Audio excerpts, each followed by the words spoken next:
News की खास पेशकश स्पेशल रिपोर्ट। मैं हूं आपके साथ यश शुक्ला और आज हम सबसे पहले बात करेंगे पीएम मोदी के रूस दौरे की। पीएम मोदी ने मॉस्को में भारतवंशियों को संबोधित किया। उन्होंने कहा, चुनौती को चुनौती देना मेरे डीएनए में है और आज दुनिया भारत का विकास देखकर आश्चर्यचकित है। हमारे पास दुनिया का तीसरा सबसे बड़ा स्टार्टअप सिस्टम है। वहीं बाढ़, बारिश और जनमानस में बचे हाहाकार की। हम बाढ़ पीड़ितों की दुश्वारियों और हालात की तस्वीर पेश करने जा रहे हैं और चलते चलते बात जम्मू कश्मीर के गुज्जर और बकरवाल जनजाति के रहन सहन और उनके रिहायशी परिवेश की। तो चलिए चलते हैं विस्तार से।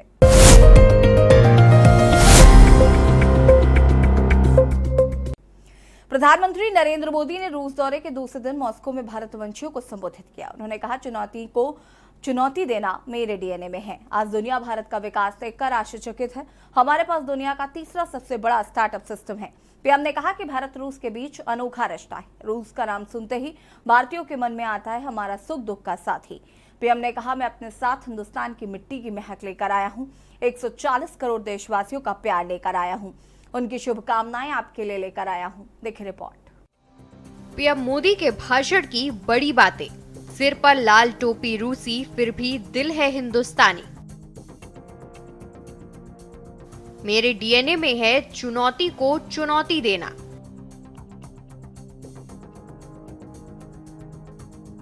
हमने अभी तक जो विकास किया है वो सिर्फ ट्रेलर है। हमने दुनिया को ग्रोथ की उम्मीद दी।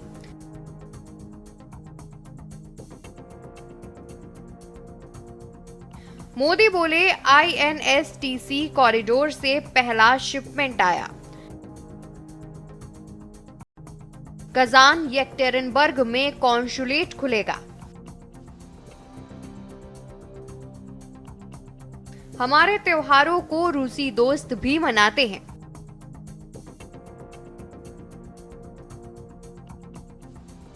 पुतिन ने संघर्ष के बीच भारतीय स्टूडेंट्स को लौटाने में मदद की। रूस हमारे सुख दुख का साथी।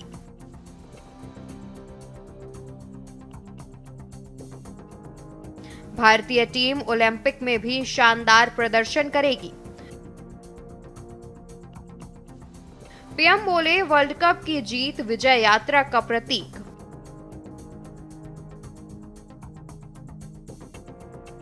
भारत देश आत्मविश्वास से भरा।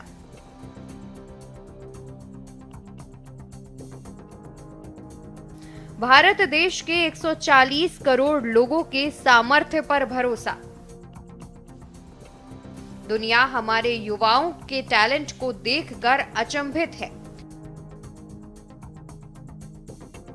भारत में दुनिया का तीसरा सबसे बड़ा स्टार्टअप सिस्टम। राजनीति के बदलते आयामों में भारत की भूमिका अहम। पीएम मोदी के संबोधन को लेकर भारतीय समुदाय में भारी उत्साह था। उन्होंने जैसे ही संबोधन शुरू किया तो खुशी की लहर दौड़ गई। मोदी ने कहा, तीसरी बार पीएम बनने के बाद मेरा पहला संवाद मॉस्को में हो रहा है। शपथ लिए पूरा 1 महीना हो गया। मैंने प्रण लिया था मैं तीसरी टर्म में 3 गुना रफ्तार से काम करूंगा। पीएम ने कहा, भारत की ग्रोइंग कैपेबिलिटी देखिए। हमने दुनिया को ग्रोथ की उम्मीद दी है। दुनिया की राजनीति के बदलते आयामों में भारत अहम भूमिका निभा रहा है। जब दुनिया पर संकट आता है तो सबसे पहले भारत पहुंचता है। भारत रूस के रिश्ते, अमर प्रेम की कहानी। इस मौके पर पीएम मोदी ने कहा, 60 साल के इतिहास में भारत में कोई सरकार तीसरी बार चुनी जाए, ये बड़ी बात है। इस चुनाव में सारे कैमरा मोदी पर लगे रहे। इससे दूसरी घटनाओं पर लोगों का ध्यान नहीं गया। सिक्किम, आंध्र प्रदेश, उड़ीसा और अरुणाचल प्रदेश में चुनाव हुए, उनमें एनडीए गठबंधन ने बड़ी जीत हासिल की। उड़ीसा ने तो कमाल कर दिया। भारत रूस के रिश्ते अमर प्रेम की कहानी है। ये दिनों दिन बढ़ती रहेगी, सपनों को संकल्प में बदलती रहेगी। पीएम मोदी ने कहा कि 17वीं शताब्दी में अस्तराखान में गुजरात के व्यापारी बसे थे। अब INSTC कॉरिडोर से पहला शिपमेंट आया है। ये मुंबई को मॉस्को से जोड़ता है। हम चेन्नई और व्लादिवोस्तोक को जोड़ने के लिए काम करेंगे। रूस आना जाना और व्यापार होगा आसान। यहाँ मौजूद आप सभी लोग भारत और रूस के संबंधों को और नई ऊंचाई दे रहे हैं। आपने अपनी मेहनत से, अपनी ईमानदारी से रूस के समाज में अपना योगदान दिया है।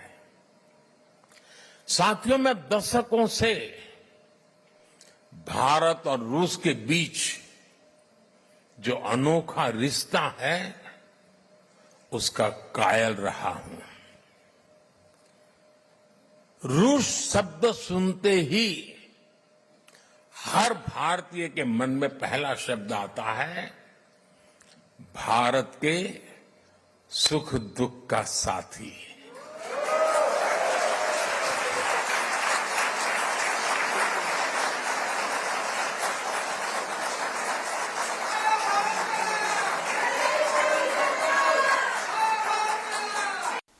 मोदी ने कहा, मैं आपसे एक गुड न्यूज भी शेयर करना चाहता हूं। कजान और येक्टेरिनबर्ग में कॉन्सुलेट खोलने का निर्णय लिया है।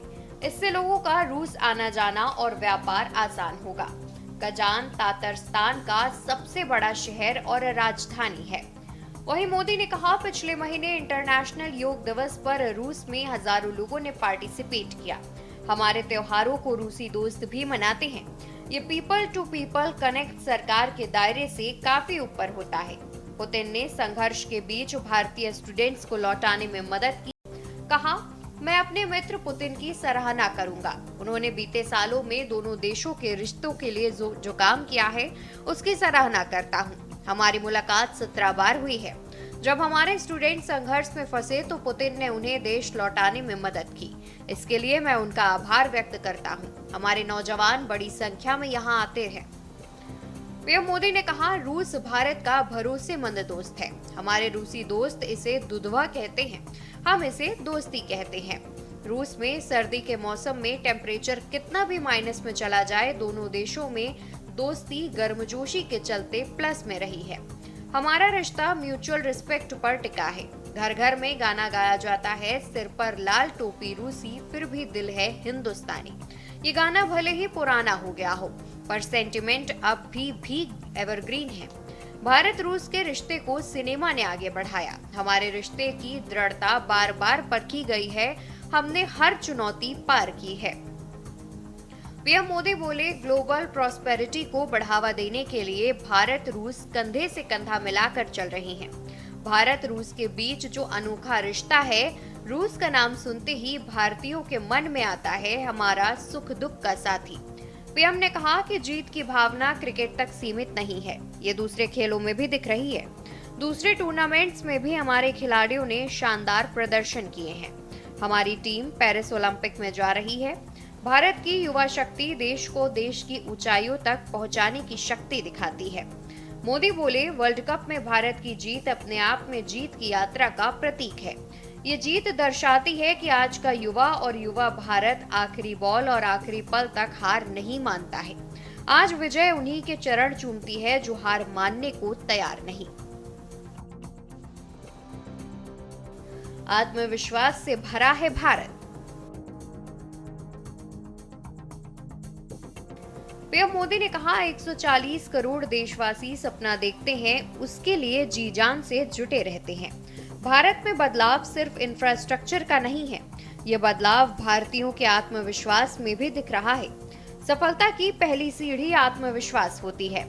हम निराशा की गर्त में डूब चुके थे, आज देश आत्मविश्वास का भरा हुआ है। मोदी बोले, अपने विदेशी दोस्तों के सामने भारत का जिक्र आते ही आप देश की उपलब्धियों की पूरी लिस्ट रख देते हैं और वो सुनते रह जाते हैं।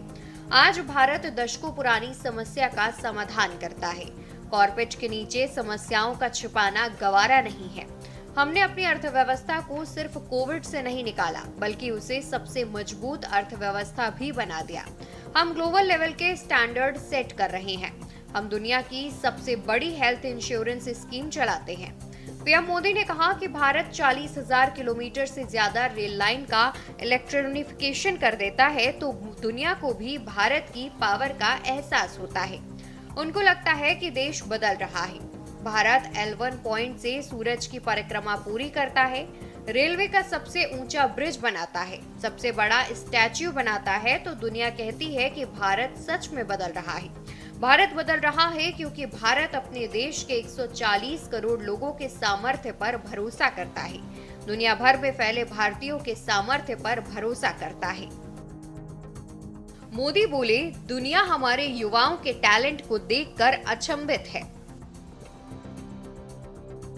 भारत आज रिकॉर्ड संख्या में पेटेंट फाइल कर रहा है। ये मेरे देश के युवाओं की पावर है। दुनिया हमारे युवाओं के टैलेंट को देखकर अचंभित है। दुनिया हमारे विकास की रफ्तार से हैरान है। दुनिया के लोग जब भारत आते हैं तो कहते हैं भारत बदल रहा है। आप भी आते हैं तो ऐसा ही लगता है ना? वो ऐसा क्या देख रहे हैं? वो देख रहे हैं भारत का कायाकल्प, भारत का नवनिर्माण। भारत G20 का सफल आयोजन करता है। भारत 10 सालों में एयरपोर्ट की संख्या दोगुना कर देता है। मोदी ने कहा, आज भारत वो देश है जो चंद्रयान को चंद्रमा के उस छोर पर पहुंचाता है जहां कोई नहीं पहुंच सका। भारत डिजिटल ट्रांजैक्शन का रिलायबल मॉडल दुनिया को दे रहा है। भारत में दुनिया का तीसरा सबसे बड़ा स्टार्टअप सिस्टम है। उधर मोदी और पुतिन की मुलाकात पर यूक्रेन के राष्ट्रपति जेलेंस्की ने नाराजगी जताई है। उन्होंने मोदी के दौरे को यूक्रेन में शांति की कोशिशों को बड़ा झटका बताया। कहा कि दुनिया के सबसे बड़े लोकतांत्रिक देश के नेता का दुनिया के सबसे खूनी नेता को गले लगाना निराशाजनक है। स्पेशल डेस्क के न्यूज इंडिया।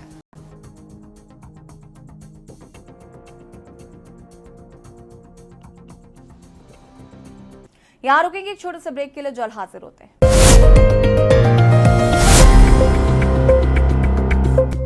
ब्रेक के बाद एक बार फिर से आप सभी का स्वागत है।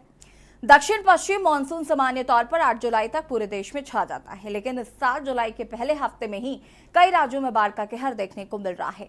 भारी बारिश के बीच कई राज्य बाढ़ से जूझ रहे हैं। इसमें असम, महाराष्ट्र, बिहार, उत्तराखंड से लेकर यूपी के कई इलाके शामिल हैं। आमतौर पर 8 जुलाई तक पूरे देश में मानसून की धमक के बाद तेज बारिश देखी जाती रही। इस बार ये स्थिति समय से पहले आ गई है। देखें रिपोर्ट। जुलाई में ही बाढ़ से जूझ रहे राज्य, अभी तो बाकी है मॉनसून का रौद्र रूप। असम, महाराष्ट्र, बिहार, उत्तराखंड, यूपी, एमपी में बाढ़ से हाहाकार। समय से पहले आ गई बाढ़ की स्थिति।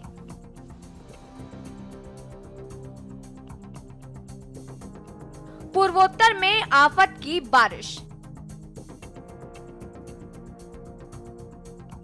आपको बता दें कि इस साल मॉनसून केरल और पूर्वोत्तर क्षेत्र में सामान्य से 2 और 6 दिन पहले 30 मई को पहुंचा और 8 जुलाई की तुलना में 2 जुलाई को ही पूरे देश को कवर कर लिया। इस तरह इस साल मॉनसून बाढ़ की स्थिति समय से पहले देखने को मिल रही है। असम में बाढ़ की स्थिति में सोमवार को थोड़ा सुधार हुआ। हालांकि 6 और लोगों की जान चली गई और 27 जिलों में लगभग 19 लाख लोग प्रभावित हुए। असम राज्य आपदा प्रबंधन प्राधिकरण की दैनिक बाढ़ रिपोर्ट के अनुसार धुबरी जिले के बिलासी पार और आगामोनी राजस्व मंडल में एक व्यक्ति की मौत हो गई। गुवाहाटी में क्षेत्रीय मौसम विज्ञान केंद्र ने बताया कि असम और उसके पड़ोस पर एक चक्रवर्ती परिसंचरण बना हुआ है, जिसके कारण अरुणाचल प्रदेश, असम, मेघालय, नागालैंड, मणिपुर, मिजोरम और त्रिपुरा में अलग अलग स्थानों पर आंधी और बिजली गिरने की संभावना है।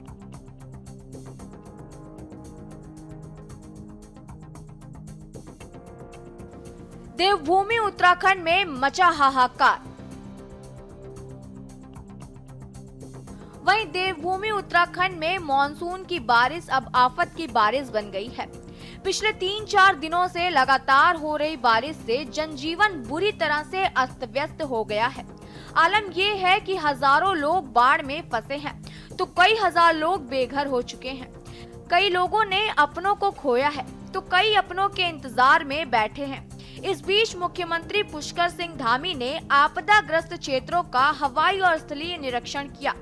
उन्होंने अधिकारियों को आपदा प्रभावित तक हर संभव मदद पहुंचाने के निर्देश दिए हैं। देहरादून समेत अन्य क्षेत्रों में बारिश के बाद सड़कों पर बाढ़ सा नजारा देखने को मिल रहा है, जिसकी वजह से लोगों को भारी मुश्किलों का सामना करना पड़ रहा है। कह सकते हैं कि मॉनसून की बारिश ने उत्तराखंड में भारी नुकसान पहुंचाया है। जगह जगह सड़कें बंद होने के साथ ही हवाई और रेल यातायात पर इसका बुरा प्रभाव पड़ रहा है।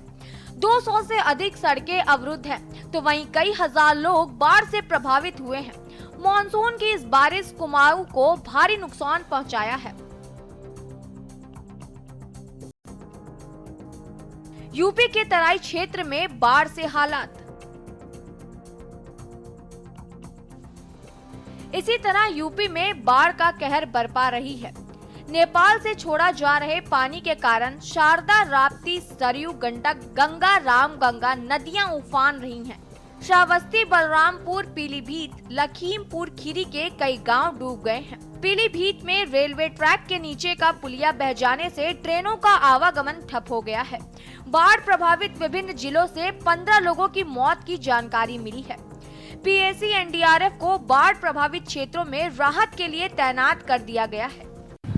गंगा मैया का जल स्तर इसलिए बढ़ रहा है क्योंकि पहाड़ों में अतिवृष्टि होने के कारण गंगा मैया का धीरे धीरे जल स्तर बढ़ रहा, प्रायः थोड़ा थोड़ा करके गंगा मैया का जल बढ़ रहा है, क्योंकि हम लोग प्रतिदिन आते हैं दर्शन करने, स्नान करने गंगा मैया का।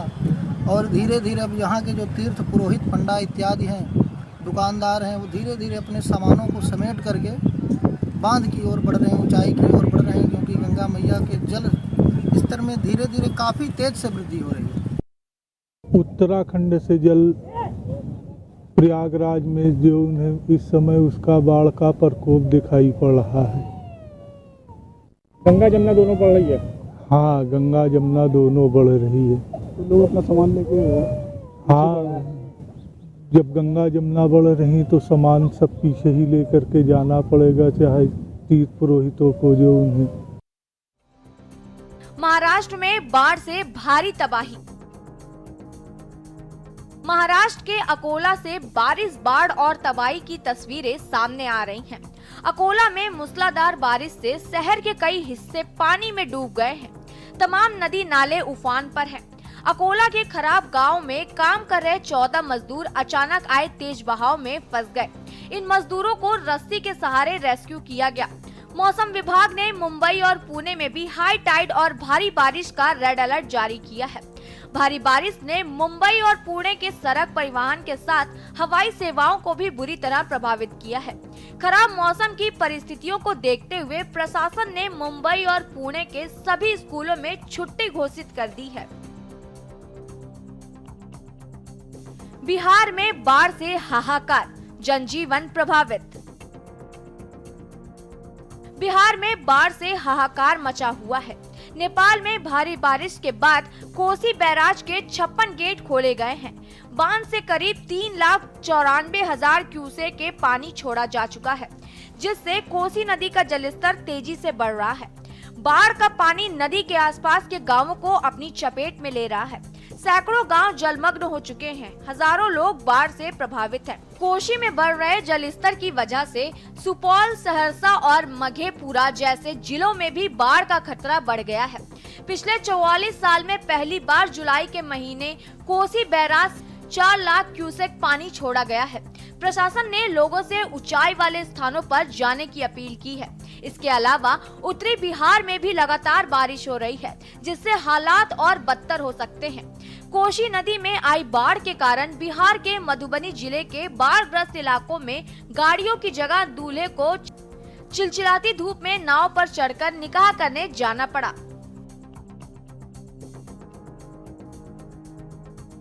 मध्य प्रदेश में हालात बेकाबू। अगर बात मध्य प्रदेश की करें तो यहाँ बारिश और बाढ़ की वजह से पीड़ितों का शोर साफ सुना जा सकता है। मौसम विभाग ने कई जिलों में भारी बारिश की चेतावनी दी है।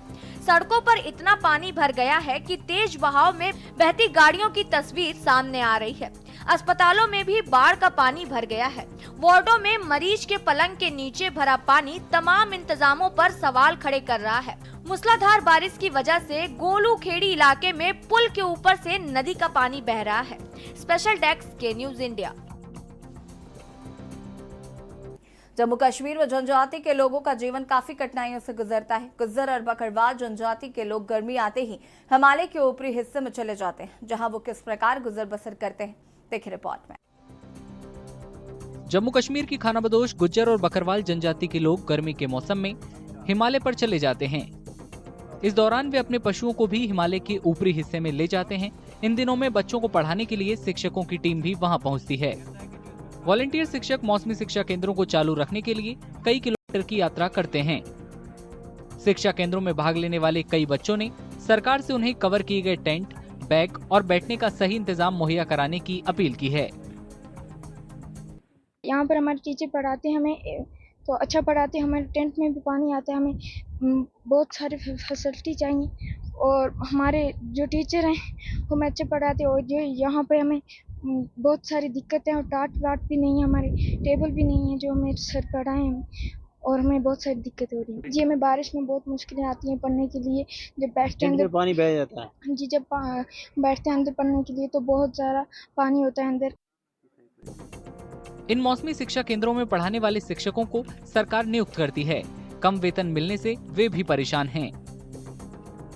6 महीने के लिए एज ए टीचर काम करते हैं। उस 6 महीने के बाद हम खुद जॉबलेस हो जाते हैं। हमें खुद यहाँ वहाँ ढूंढना पड़ता है अपने लिए रोजगार के। हमारा भी कुछ मतलब चलना चाहिए, डेली नीड्स हमें भी अपने पूरे करने होते हैं। तो हमें जॉब ना होने की वजह से हमारा फ्यूचर भी कुछ खराब ही हो रहा है लगभग। यहाँ पे जो 6 महीने होते हैं, इन 6 महीनों में हम बच्चों को मतलब पढ़ाई प्रोवाइड करते हैं, एजुकेशन। हमें जो सैलरी मिलती है वो 10,000 के हिसाब से मिलती है, लेकिन वो भी कट कटा कर क्योंकि डेली वेजेस के हिसाब से मिलती है तो वो एट दी एंड मिलती है जब सेंटर्स वगैरह क्लोज हो जाते हैं। उसके 1-2 महीने बाद मतलब 2-3 इंस्टॉलमेंट्स में दे देते हैं वो हमें। बांदीपोरा का जिला प्रशासन इन शिक्षा केंद्रों की जिम्मेदारी संभालता है। प्रशासन ने शिक्षकों और छात्रों के उस आरोप को सिरे से नकार दिया है जिसमें जिला प्रशासन पर बदइंतजामी और शिक्षकों को कम वेतन की बात कही गई थी। अपने मवेशियों को पालने के साथ साथ नेचर भी एक्सप्लोर कर रहे हैं। तो हम उनको कह रहे हैं कि जो ही आपके पास टाइम फ्री मिलेगा तो वो टीचर उनको लेते हैं और पढ़ाते हैं। और फॉर्चुनेट इस बात के कल उनका एग्जाम हुआ है तो असेसमेंट अभी बाकी आने वाला है। इनके साथ हमने फैसिलिटी, हालांकि इनका अच्छी खासी सैलरी भी है और क्वार्टर भी हमने रखे, कहीं कहीं पर डेरा जो लेते हैं तो वहाँ ये रहते हैं। उसके लिए हमने उनको वो टेंट्स वगैरह का इंतजाम कर रखा है। गुज्जर और बकरवाल समुदाय गर्मी से राहत पाने के लिए जम्मू के मैदानी इलाकों से पहाड़ों की ओर पलायन कर जाते हैं और 6 महीने बाद सर्दियों के मौसम में वापस लौट आते हैं। स्पेशल रिपोर्ट में फिलहाल इतना ही। देखते रहिए के न्यूज इंडिया। नमस्कार।